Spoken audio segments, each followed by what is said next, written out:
ইয়াওমা লা ইয়ানফাউ মালুন ওয়ালা বানুন, সন্তান সন্ততি স্ত্রী পুত্র পরিজন দিয়ে কোনো উপকার কারো হবে না। কোন পীর সাহেব কাউকে সুপারিশ করার কোনো সুযোগ নাই। আল্লাহ পাক যাকে পারমিশন দিবেন, যার জন্য দিবেন, তিনি শুধু সুপারিশ করতে পারবে, আর কেউ না। কিয়ামতের দিন অনেক মুরিদ নিয়ে এক এক পীর উঠবে, মিথ্যে কথা।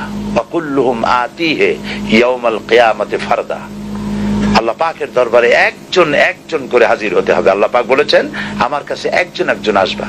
মুর্দাবাদ জিন্দাবাদ দিয়া, স্লোগান দিয়া, মিছিল করিয়া আল্লাহর দরবারে যাওয়ার কোনো উপায় নাই। আল্লাহ আর তার বান্দা, সুবহানাল্লাহ। আল্লাহ প্রশ্ন করবেন, বল এইসব কাজ করছিস কিনা? আল্লাহর কাছে জবাব দেওয়া কি কঠিন হয়ে যাবে সেদিন। এই জন্য আল্লাহ রাসূল তিনি নিজে এই দোয়া পড়তেন, আল্লাহুম্মা হাসিবনি হিসাবান ইয়াসীরা, আয় আল্লাহ পাক তুমি আমার সহজ হিসাব নাও।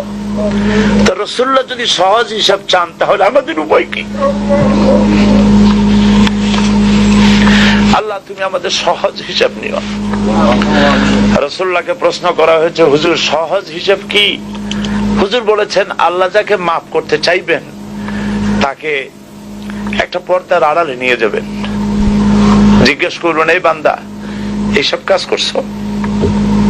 এখন আল্লাহ জিজ্ঞেস করতেছেন, সে তো ভয়তে অস্থির হয়ে যাবে, কেন্দে পাগল হয়ে যাবে, আল্লাহ করে ফেলছি, আমার মাফ করে দাও। আল্লাহ পাক তার জবানে সমস্ত পাপের কথা শুনে সে যখন অনুতপ্ত হয়ে কাঁদতে থাকবে, আল্লাহ বলবেন, যা মাফ করে দিলাম, জান্নাতে চলে যা।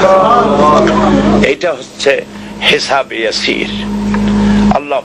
আল্লাহুম্মা হাসিবনি হিসাবান ইয়াসীরা। কাবা শরীফ মানুষ যখন তাওয়াফ করে, এই তাওয়াফের ষষ্ঠ তাওয়াফে একটা দোয়া আছে। এই দোয়া আমি যখনই পড়ি আমি চোখের পানি রাখতে পারি না। ষষ্ঠ চক্কর একটি দোয়া আছে। দোয়াটা হচ্ছে, আল্লাহুম্মা ইন্না আলাইয়া হুকুকান কাসীরান ফীমা বাইনি ওয়া বাইনাক। আয় আমার রব, তোমার সাথে আর আমার সাথে অনেক দেনা পাওনা আছে, আর তোমার বান্দাদের সাথেও আমার অনেক দেনা পাওনা আছে। তা আমি তোমার বান্দাদের কাছে যে বিষয় ঋণী আছি, সেই ঋণ পরিশোধের জন্য তুমি আমাকে যোগ্যতা দাও।